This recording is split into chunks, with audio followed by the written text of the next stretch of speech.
Hello guys, welcome to an exciting episode of Ameyaw Meet. Today I'm speaking with an African American who returned to Ghana way before the year of return. So stick and stay, but before that make sure you hit the subscribe button and stay tuned.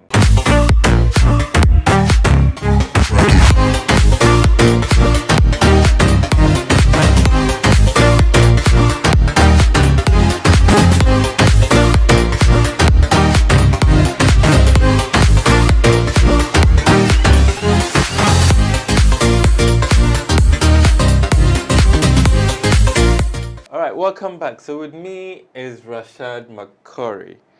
Welcome. Madassi, thank you for having me. How long have you been here for? I've been visiting Ghana since 2015. I've been living in Ghana since February 2020. 2020. Yeah. And have you gotten a Ghanaian name yet? Yes. Kofi Mensa Akokodrufo. Yeah. Interesting one. So when I look at your profile online, it says American entrepreneur in Elmina. Yeah. At what point did this become sort of who you are? Well, I kind of moved to Ghana by accident, by coincidence. I have a tour company. For those who are out there, I'm Rashad McCorey, owner of Africa Cross Culture. We do tours to various countries in Africa. You may have seen me on CNN, ABC World News, World Star Hip Hop. Even in Ghana, I've been on City TV, Joy Online, Adam Online. Now with Ameyaw Debrah, one of the originators. I always appreciate you because you've been doing this before the YouTube boom and the social media boom, and I always honor people who put the work in. So I was in Ghana with 4 American guests for 6 March. I arrived February 27th, and then I did a tour with some Americans from March 3rd to March 9th.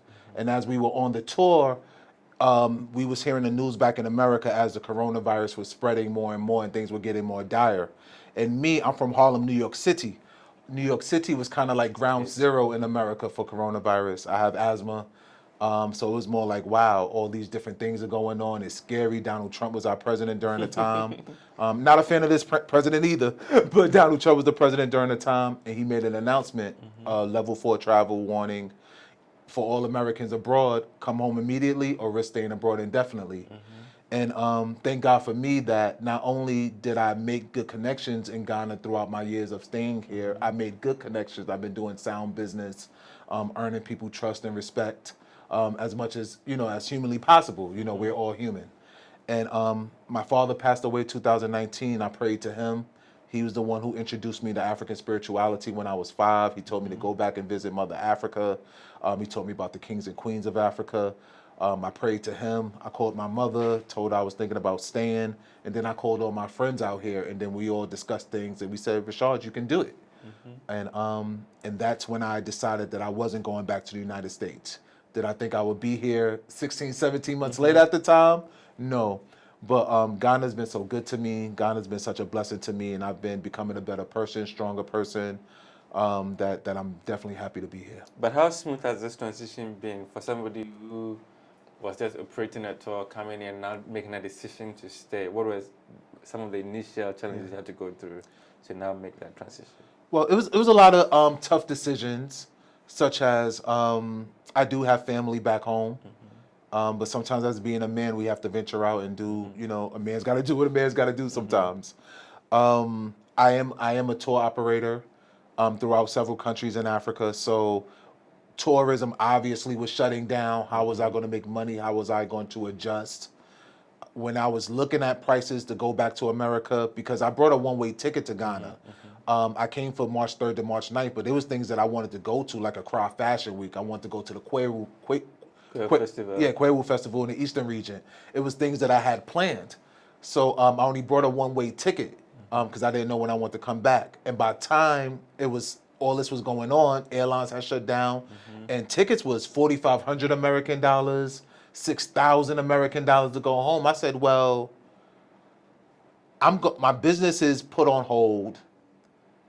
This is a lot of money, and I don't want to go back home. These are all the things we talked about. So those were the initial challenges. What am I going to do with my clients' money? How are my clients going to react? Surprisingly, and it was a blessing that Once my clients and people abroad heard of my situation, nobody harassed me about canceling their trip and money. They was like, "Oh, we support you. You know, when this coronavirus thing come over ends, you know, we're gonna be coming out to Ghana to visit you and continue with our tours." So most of the initial fears and worries was more based on finances, how I was going to run my business, where I was going to stay, where I was going to live. Then I decided to start doing like virtual tours. So I lived in Abri Gardens for 3 months. I spent a lot of time in Accra. I've been going to Western region, Central region, pushing and promoting Ghana through the United States. One may say that I was arguably the most influential travel influencer from bringing Americans to Africa in 2020. Like I said, I've appeared on CNN, ABC World News, things like World Star Hip Hop, YouTube's like Willie D Live, my hometown newspaper. It was actually a blessing to be put in this situation. I believed I handled it well. Great. Yeah. And you talked about virtual tours. Yeah. How does that work? I was just going on Instagram Live and doing tours, and people was just sending me money. But like I was in such sacred places by myself, man. I was in Bati Falls by myself. You know, just me, my driver, and a guy I brought for photography. I lived in Aburi Gardens for 3 months by myself. Umbrella Rock. I came up to the slave dungeons. One of my great friends, Alex, in the Central region, he works for Elmina Dungeon. And we call it Elmina Dungeon. We don't call it the castle. Castle is grand. You know, it was the home of the slave dungeon, so we call it dungeon. You know, I got a free tour. When Elmina Dungeon was closed, they let me in to tour. You know, and I just had so many wonderful experiences. They let me in on a body beach. You know, I had some friends who work in the souvenir shop, so they lived there, so they invited me in as their guests. So, and then they also let me take videos by the beach. So I just did Instagram lives via the virtual tours, and then, you know, people were just like, "Hey, we're sending." Y'all don't have Cash App here yet, but Cash App and things like that. So, yeah. And for somebody who was organizing tours to parts of Africa, yeah. why did you find Ghana comfortable enough to settle here in Europe of the others? Yeah. Well, Ghana was my first African country I ever visit. Ghana has always been known as Africa for beginners because of your warm, hospitable nature. Yeah, I've always been with Right Over Dobe, always been welcoming Black Americans and other diasporans back to the continent. My first trip to Africa was supposed to be Cameroon. However, that's when the 2014 Ebola outbreak happened in Cameroon. And I was in school at the time, and the school wanted to cancel the trip. And then me and some other students advocated. We said, well, let's try Ghana. Ghana's safe, Ghana's warm. Ghana has no cases of Ebola during that time. Then we had to sign a whole bunch of waivers, and they allowed us to visit Ghana. And my first trip to Ghana was January 2015. And it's just been a wonderful experience. One thing that I appreciate about living in Ghana is that being Black in America, we have to deal with things called redlining, meaning we can't get loans from the banks or proper housing prices or housing appraisals. We deal with mass incarceration. We deal with police brutality, as you've seen with George Floyd and Eric Garner in the past. Environmental injustices. They build our homes and our projects and our housing places in the dirtiest parts of the city. Education reform. But here in Ghana, I just wake up and I'm just a man. You know, everybody looks like me. I always admire how in America, I'm from Harlem, when we eat, the most prominent place we eat is places like the Chinese food restaurant. You know, when we go to the corner stores, you know, Arabics own the corner stores, Indians own the 99-cent stores, Europeans own the supermarkets, Latinos have all the jobs because they're bilingual, and there's a lot of Latinos in America. But here, when I'm in Africa, and specifically Ghana, you know, it's all Black billboards, you know, Black actors, Black models, Black influencers. When I look on the television, Black news anchors, Black politicians. When I'm listening to the radio, I know they're Black people that I'm listening to. I watch the closing credits, I see all the African names. So being a Black American, having that experience is like, wow, this is what it's like when we're actually in control. I always stay out of politics in other people's countries. So I know Ghanaians may say, well, we have this issue, we have that issue. But right now, I'm just soaking it up, just being a man. I wake up every day and it's just man, woman. That's it. I'm not Black in America dealing with institutionalized racism and, you know, systematic oppression. Great. So since you've been in Ghana, what have you been doing for yourself in terms of business and other projects that you're carrying through? I've been, I'm actually registered to do business in Ghana.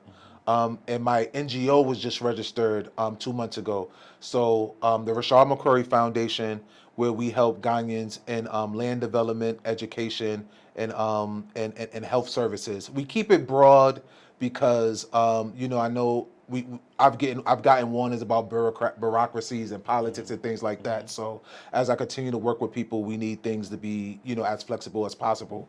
But the first project that I actually signed off on is a karate school. I'm a black belt in karate. My whole family is a karate family. People don't see. Don't touch them. So my first project, I'm actually opening a karate school out in the Central Region, a Kokodrufo Karate, after my Ghanaian name, a Kokodrufo Brave Strong Karate. So to help children establish discipline, strength, courage, and just to be able to be bold, because just around the world in this world where closed mouths don't get fed. Confidence is always a key ingredient in success. I want to teach the people around me, especially the young people, to grow up with confidence and strength. I want to bring opportunities and investment opportunities to entrepreneurs, to influencers. I'm working now with Trident Water Company to bring to have some water products brought here to the States. Brought from the States here to Ghana to deal with certain water crises, and maybe even partner up with other water businesses here. We have some sports athletic programs, altitude training. I was at Ghana versus Cote d'Ivoire just this past Saturday. So we play basketball and we play American football. We don't really play soccer. We don't play football like that. But I was like, hey, why the Cote d'Ivoire players are so much bigger, stronger, and faster than the Ghana players? And then when the second half came around, I was like, why is Cote d'Ivoire so tired, falling on the floor, and Ghana still got their strength playing that good defense? And I was telling my friend about that, and we had already started talking about the altitude training. So it's about just training in high altitude weather. And then that helps your endurance and that helps your stamina. So maybe bringing that to some of the national teams and helping them train to bring more. Quick story, I was actually in Ghana when Ghana lost to Cote d'Ivoire in 2015, the Africa Cup.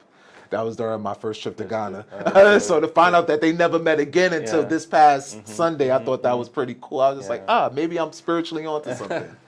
And some tennis programs. Because, I'm an athlete. I like sports and things like that. But in Ghana has been so good to me.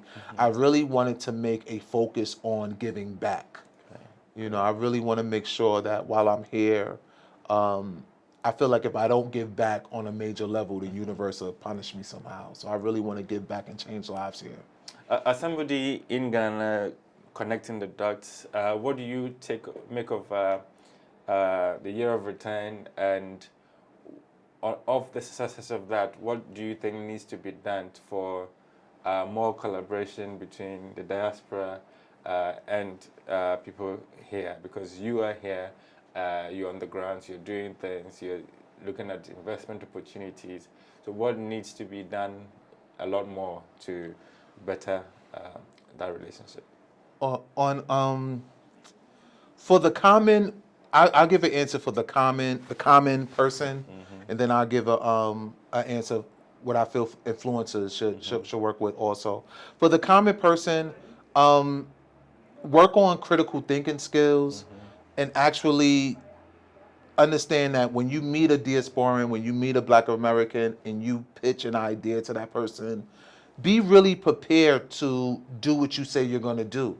It's a lot of times over my years, from my personal stories and diasporan stories, where Ghanaians come to us with great ideas, and then when we give them the money, they spend the money on something totally different. Or they talk a good game, but then when it's actually time to execute, they can't execute.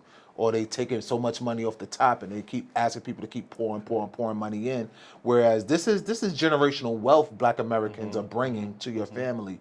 So yeah, I understand if somebody may give you 2,500 Ghana, 3,000 Ghana, 5,000 Ghana, you may just think that, I got 5,000 Ghana out of this person I won. No, you might actually be in position where you might actually get 50,000, 500,000, 2 million new current currency, from the Black American if you do what you're supposed to do. And I think sometimes that once people one time I got scammed out of some money, and I saw when I pulled out the money to give to him after all the conversations we had, I saw him lick his lips, and I was just like, oh, Rashad. But I gave it to him anyway, and then where's the money? I'm not even gonna go there. So just be prepared if you know an American, whether you meet them online, whether you met them here in Ghana, you know them in person. Understand that they're giving you an opportunity. They have as much anxiety as you have, because they're nervous if they hear the stories about people getting scammed or I have stories, because I'm an opportunist. A lot of us entrepreneurs, we fail a lot.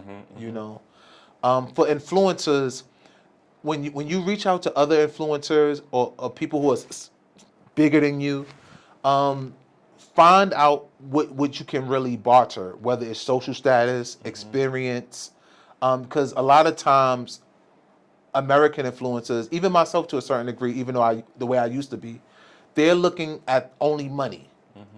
And when you're dealing with American currency, the Ghana currency, you can't really give them that money. So try to leverage your social status in Ghana. What can you offer them outside of just cash? Because I don't think for a lot of people the cash is there. So maybe you can help them get into exclusive events, show them the scenes in Ghana, get them in real investment opportunities with the people who do have wealth. Try to be more creative instead of, from what I'm hearing, just asking for an opportunity, asking for a chance because you're big here. Try to think outside the box. That's why I said critical thinking skills. Try to think outside the box on what can you really offer this American millionaire, multi-millionaire, in order to get them to do this project with you. And why are you viable outside of just followers or clout in a country where, when you compare the currencies, it's no comparison. Fantastic. And before we wrap up, you let the people know how they can find you across social media, YouTube, etc. And also, let's wrap up with what people should expect from you. Again, my name is Rashad McCorey. You can find me on Instagram, Rashad_McCorey. I'm Instagram verified, so you can just know it's me through the blue check mark. I would say go to hashtag 2Black 2 Strong. I post there a lot. TOO Black, TOO Strong. That's the hashtag you can use to kind of follow me, and it's Rashad_McCorey. I'm sure you have it in the description or something. You can find me on YouTube /2Black 2 Strong 123. TOO Black, TOO Strong 123. Let me say it slow. I'm used to saying it fast for my American audience. So it's cool. Okay, great. My YouTube is based for Black Americans who want to visit Ghana, but I do also give a lot of raw information for Ghanaians too. One of the things that people honor about me, I tell the good and the bad. I keep it real. So for Ghanaians who want to listen to my page, you'll get my authentic feelings, and you may be able to listen to my channel as a tool to help improve your relationship with Black Americans. And if I get enough Ghanaian followers, I'll start giving Ghanaians more content in order to have strong, sound relationships with Black Americans and other diasporans when they come to the country. Fantastic. It's been amazing speaking with you. I mean, we've been going back and forth online. This is the first time we're meeting. So I'm really excited that we did make it happen. So we wish you all the very best, and catch you same time next time. Bye-bye.